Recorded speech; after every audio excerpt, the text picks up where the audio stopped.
Hey guys, welcome to Nerdarchy. For Nerds by Nerds, I'm Nerdarchy Ryan, and today I'm joined by Nerdarchy Ted. I'm Dave. And in this GM 911, the GM wants to welcome his players to the Hotel Ravenloft.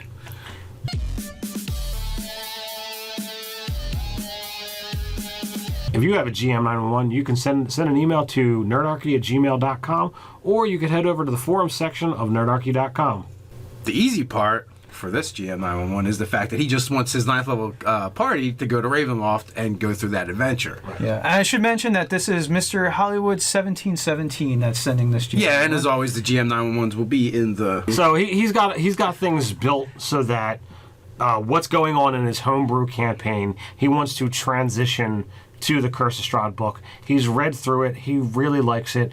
But the problem is the Curse of Strahd book is designed as an adventure to take characters from low level to 10th level. 10th is your cap, yeah. That's your cap. So... They're already level 9, and one of them's a cleric that likes to put the whomping on undead. Alright, so here's the thing, right? First of all, getting to Ravenloft is super simple. That's the easy part of this, because the mists just come and you go to Ravenloft. Yes. You really don't get a say, right?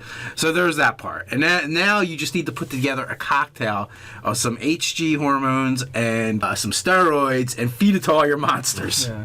That's true. You know, you could literally just be like, all right, I'm going to jack up the power level on everything. And, yeah, okay, well, if it's designed for something as a first level adventure, you now have to have that prepared essentially for a 10th level adventure.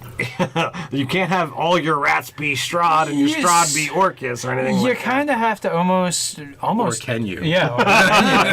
I mean, yeah, to some degree, you almost have to double the effectiveness or the powerfulness of everything they're fighting, because they're already edging towards the parameters of what... You have to, you know, for your low level, you know, it's not even doubling. You have to essentially magnify everything by just adding that 10th level power to everything. But then they actually get to the end of the module and now they're like 16th level. So, I mean, this is kind of the reason why, to some degree, a Dungeons & Dragons type game doesn't do horror very well. Because, like, everything around you has to be, like, threatening and life-threatening. And when you're an adventurer, you go and kick threats' asses, right? Like, but in horror movies, like, you're usually running away from the threat. It's going to be really hard. Like, I almost want to say, like, maybe make Ravenloft your next campaign, because your characters are too powerful to you're gonna have to do so much work to get this up to the level, and like really the game should have been scary to the low level players, but your characters are hardened and have seen a lot of shit already. So there's several options that can be done here. Number one, you're absolutely right. You can just keep your campaign going and have Ravenloft be your next thing, and that's an option. Level drain all your players before you send them there. That's something that was my next thing. It's an utter dick move, but you could either level drain or hit point drain so that when they actually get there, they're stuck and they have diminished in power. I have an idea. 1 degree. I have an idea. They get there, the mist takes them there. As soon as they get there, Strahd is there. He hits them all with a ray, absorbs part of their life essence into, orbs or something, right? And which sucks them down to like level 3 characters. Now, I think the players are going to hate that so much. They are going to hate it, but here's the idea, right? At the end of the campaign, at the end of this Curse of Strahd, they can get them back, and they get everything back. Mm-hmm. So it's essentially like, it's okay, temporary. You have to beat Strahd to get it back, but then they have to get their weight up, right? Get your weight up, kid, so they can be a contender and take on Strahd. So they lose 6 to 7 levels, and when they get it back, they essentially are getting those. I feel a mutiny coming on when you do that at your table. It's definitely. Only Mr. Hollywood 1717 knows his players and how they would react to it. I know personally, like, there's two sides of, okay, well, I really like this character. Am I going to mutiny, or am I so gamist that I don't want to go down that road? there's two sides of it. And it depends too. How bad do those players want to play Curse of Strahd with those characters? Right. Work Well, with me. so another thing I was thinking about, back to the original idea of not using those characters for this campaign. What if the end villain from this campaign that they're currently playing curses the descendants of the players so that their souls end up in Barovia? And like they start the campaign as the descendants of the characters from the last campaign, but not where they should be, or the lands of the players from that campaign like end up in Ravenloft or something like that. Like so, you have like a legacy game type of thing. So this is projecting a lot further out than what Mr. Hollywood probably wanted. That's why I said there's options of what can be done here. And the GM is going to get to decide what's going to work best based off of how he runs, how his players are going to respond, and that's ultimately what we try to do. We try to give multiple options. I mean, like you could do a thing where instead of Night of the Living Dead zombies, you have 28 Days Later zombies. That's sort of like upping a power level and ferocity. It does denigrate a gothic horror game into a slugfest. Like really is what it comes down to. Yeah, but I mean, so you can either, whether it be a legacy game or just a whole new game, you can run that as such, and it's a new campaign when this one's over.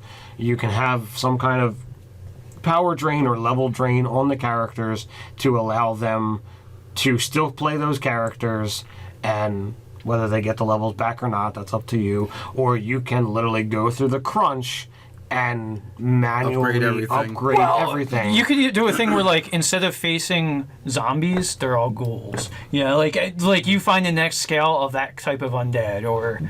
But when you're already 9th level and you've got characters that are designed to being ghasts. I'm talking ghasts. Like, Liches. I meant fucking liches. You're gonna have to upgrade. You can't just be like, oh well, this is a challenge 1 designed for a challenge 3. Like making them challenge 5 and 6. Okay, well you just need to add more. There's going to be work to be done. And here's the other thing is to what you're saying though. If you go in and like retool the monsters as well, you can retheme a little bit and maybe recapture some of that creepiness and put the monsters together in a way that they're going to be unfamiliar to your players.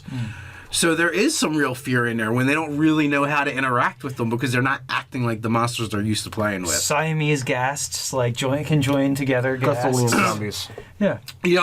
Give them interesting abilities that are also kind of either eerie, creepy, or disgusting. If a monster has some kind of level drain, have it vomit some kind of like ichor or something on the players and describe it, and describe the life essence like seeping out of them as it happens. Stuff that they weren't expecting and it hasn't happened to them at the table before. And the key factor that they're going to need to do is either photocopy or have a PDF, but not let the players see you reading out of that book so that they don't know what you're doing. Yeah. Oh, you know what? Given the nature of Ravenloft too, since the cleric eats undead for breakfast, I would say that probably their ability to dust undead, turn undead, is going to be significantly hampered in the realms like Ravenloft. It just doesn't make sense that the dark powers would allow every goodly cleric to just undead. I don't give a shit. Like that does not. That seems antithetical to how things. In 5th edition, there isn't a whole lot of dusting going on anyway. A 9th level cleric,